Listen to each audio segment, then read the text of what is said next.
Nice to meet you, everybody. Today we continue your course Valuation, but we will proceed to the second part of that course, which is called Value-Based Management. And the topic 7 is totally focused on value-based mode of thinking. And we need to discuss how the company are focusing on the market-beating value creation and what does it mean for their decision-making. So we have the agenda for this particular topic, and we will start with the conceptual framework. What does it mean, value-based management? And then we will proceed to the new model of the value-based management, which is called integrated value-based approach. And then we will look at different patterns of the economic profit creation in different companies. And of course, there will be some questions whether the industry matters for the creation of positive or, on the contrary, negative economic profits. How does industry contribute? We will need to look at some applied research results. And then we will switch to the firm level contribution. We'll try also to discuss it preliminary in that topic. And we will need then to look at the short-termism versus long-term vision of the management team, whether it matters for creating positive or negative economic profit stream. And finally, we will conclude on the corporate horizon and for all our takeaways from that particular topic. So we will start, as promised, with the conceptual framework of value-based management. What does it mean, this value-based approach? Firstly, I would like to remind you that in our course, Corporate Finance, which we started before, which you learned before, we already introduced the so-called finance-based approach to the financial analysis of a company. Instead of simply accounting-based approach, which was totally focused on the interpretation of just financial reports of the company and calculations and interpretations of some financial ratios from those financial open reports of the company. Value-based management requires another metrics. It stands on the finance-based approach to analysis of the company. And that's why, firstly, it needs value-based measurement, value-based metrics for the performance of the company, mostly focused on the different types of economic profit measures. But it's not enough because you need to adjust the overall process of decision-making. That's why on that slide I'm showing to you that VBM, which is value-based measurement, should be continued into VBM, which is value-based management. It should be focused on different processes within the company. And I would like to say that the value-based management overall, measurement plus management and processes changes, it's just very close to the value vaccination of the company. This vaccination by the value of the company changes the blood system of any company. It generates significant changes in overall corporate culture. And moreover, it should predetermine decision-making style, decision-making routines, and all the business processes in the company. And within this part of your course, in the topic 7, 8, 9, and 10, we will continue discussing all these elements of value-based transformation of a company, of value vaccination of a company. At first, I'm trying to describe you preliminary what does it mean value creation metrics. We need, of course, to talk again and again about the economic spread and economic profits, but we will also get in touch with several interpretations of economic profit which are provided by the global consultancy companies, and they are listed here in that particular slide. Step by step within the next topics in our course, you will get familiar with those different abbreviations. What does it mean? What are their advantages? What are their strengths and weaknesses? Of course, we will need to discuss the economic profit drivers or economic spread drivers. And of course, we should to remind ourselves that even in the course Corporate Finance in our first lecture, I showed you that the new economy and new reality brought many significant changes. We now need to talk about the company as a company which is called the living firm or the knowledge firm, which is based on the so-called multiple capital approach, which goes far beyond the traditional approach to the company when we were looking almost on financial capital and on the asset side of the balance sheet, which is called nowadays manufactured capital. So the conception of the capital employed should be extended, and many non-financial types of capitals must be included into our analysis of value creation, into these new metrics based on the value to measure the performance of the company. So in the next topics, you will see how these non-financial capitals could be included into the analysis. And even in the course, which will follow the course on valuation and value-based management, which is totally focused on the non-financial reporting of for public, you will also deal with the measurement for non-financial capitals in the nearest future in our master degree program. Finally, of course, we will need to ask ourselves the question and to find the answer whether the economic profit as a measure, as a metric to judge about the performance of the company within the value-based approach to the company analysis can be adjusted or can be modified to fit the particular type of the business model of a company. When it comes to the changes in the processes, which we called overall value-based management component of value-based approach to the company, we will look how the strategic decisions should be adjusted to the idea that now we need to understand what would be the changes to the value of the company due to some particular strategies the company is going to accomplish. We will apply the so-called strategic value management conception when we will be looking on some particular models which the company could use and could apply for planning for value growth in the company. And of course, we will also discuss the financial design of a company. In our course, which is Corporate Finance, we already discussed corporate financial architecture, corporate financial design. We discussed the internal capital market. But now I would like just to switch you to the value-based financial design, which means that the company should have the particular structure of its center for responsibilities adjusted to the idea that the value should be planned in the company. Even the value should be in the core of the budgeting procedures in the business. And of course, we will need also to discuss operating performance monitoring when the strategy is already decided and is already implemented day by day, week by week, month by month. We need to monitor what is going to be changed within the value. Is value dropping? Is value increasing? Is value unchanged? Who knows? So I will show you some particular instruments, so-called break-even points, to measure all these changes in the value day by day in operating monitoring of the company performance. And the overall system, starting with the discussions about the strategic vision and strategic programs of the company, then next proceeding to the strategy planning and then strategy monitoring. All this overall system will not work if the benefits planning or remuneration policies in the company, especially for top management of the firm, is not adjusted to the ideas and to the principles of value-based management. So my colleagues from the business, the experts who work in the Russian companies, who sit in the Russian board of directors, will join us to discuss this value-based benefits planning in the business, because this is the function of the board of directors everywhere in the world, including Russia, of course.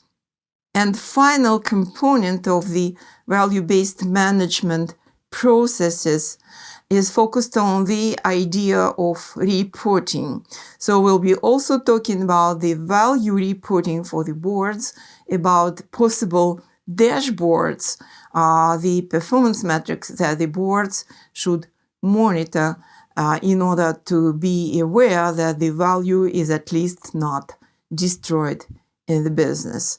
And this type of value reporting could be public value reporting as well as internal value reporting to the boards and to the top executive team. And now I'm introducing preliminary the strategy value model, which is about the types of drivers which are behind economic profit creation. And we will go step by step through these groups of different drivers, starting with the resources, including different multiple capitals, going then to the innovations as a key driver of any company growth, looking at the role of the market power as a driver for the company growth as well. And we will be following that logic in that topic and in the next topic in that part of the course, going into more details, showing what is the difference between those companies who are on the left side of that graph now, which means that they are not creating positive economic profit stream. And we'll try to understand what is different between those companies in terms of these key drivers of company growth. And now I would like to introduce the approach, how to measure management value added.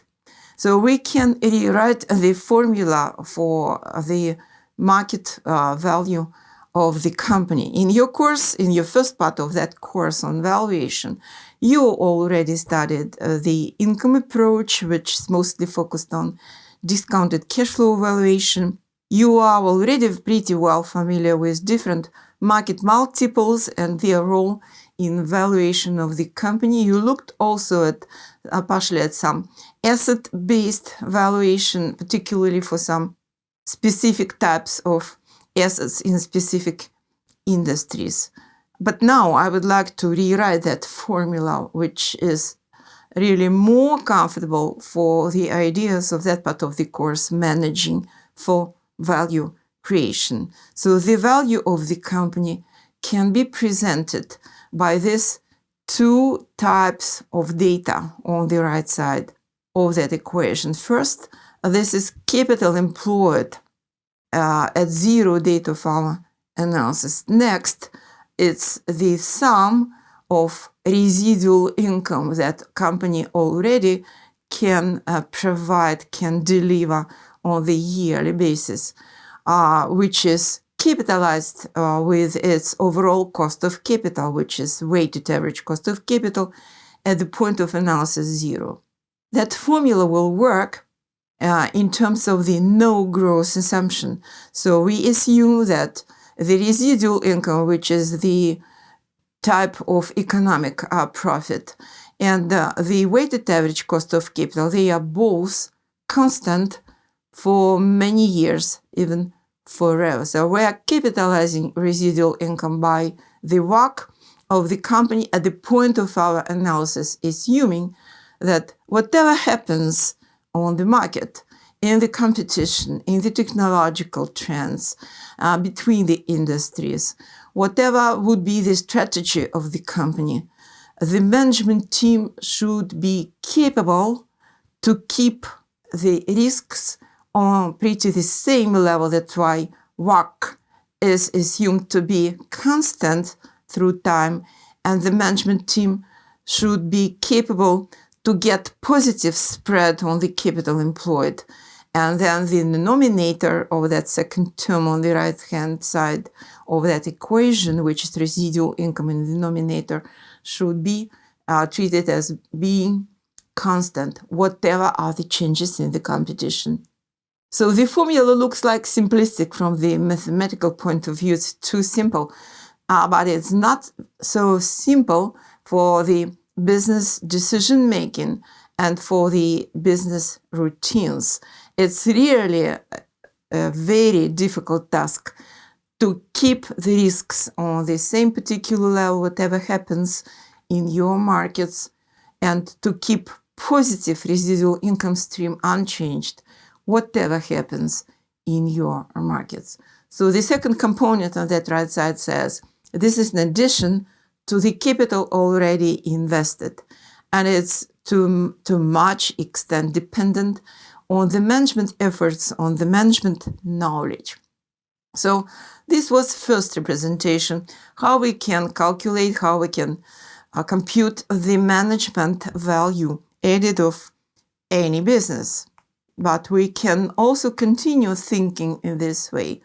At some point in time when management team, executive team first, is already showing positive results in terms of the formula we just discussed a few minutes ago, when we assumed that the residual income stay unchanged for many years and the risk level of the company also stay unchanged and the WACC is fixed for some years, then the second approach could say, wow, the board of directors may set up the goal for the executive team saying, now we would like you guys just to learn how you can increase the positive residual income stream, but still without permitting the risks to fluctuate, and the WACC should be kept unchanged. So now we've got that third term on the right side of our equation, which is delta residual income, or the increase in the residual income of that company, also capitalized by the WACC at a given point in time, which is 0. We are still assuming that the risks are not changed, and the level of the weighted average cost of capital is still stable.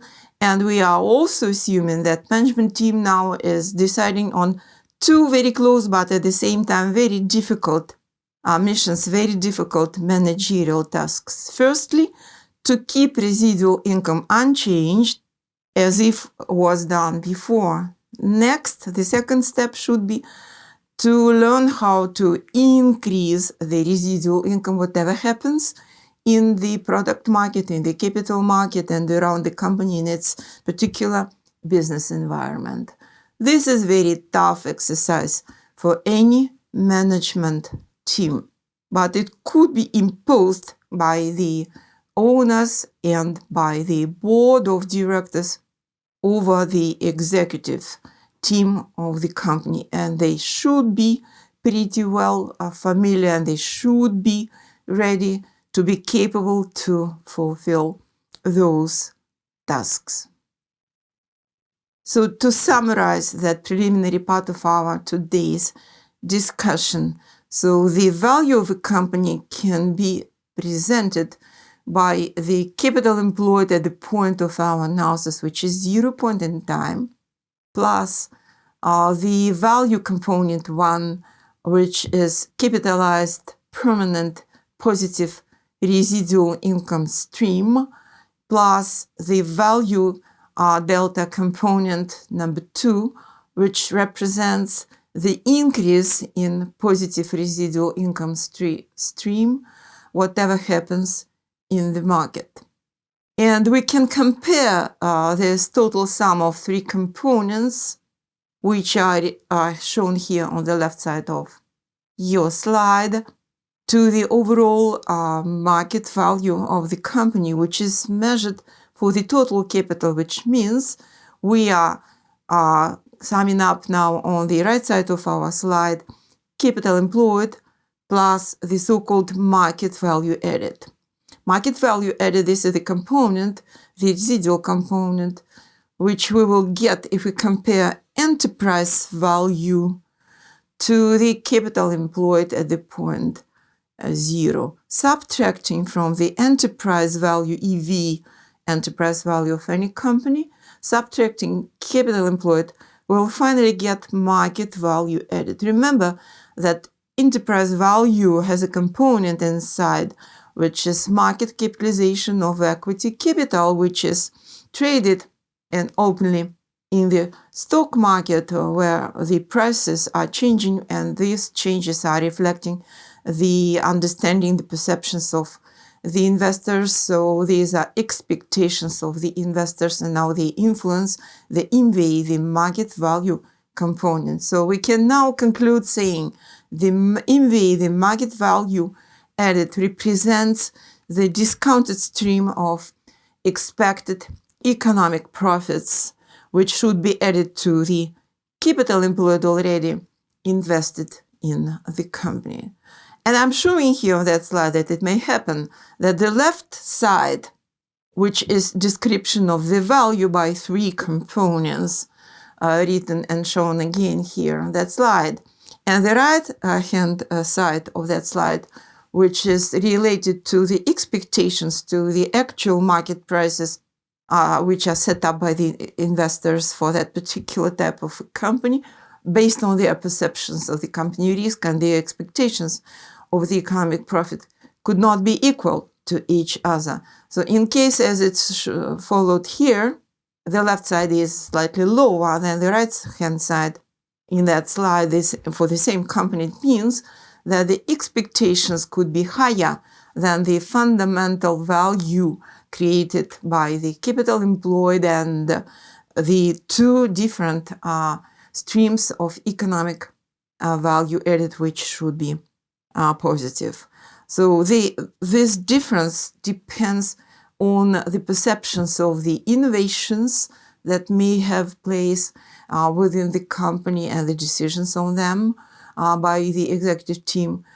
They may be due, of course, to the market power perception by the investors and the estimates of the non-financial capitals, which are not still shown in the financial reports of all the businesses in the world.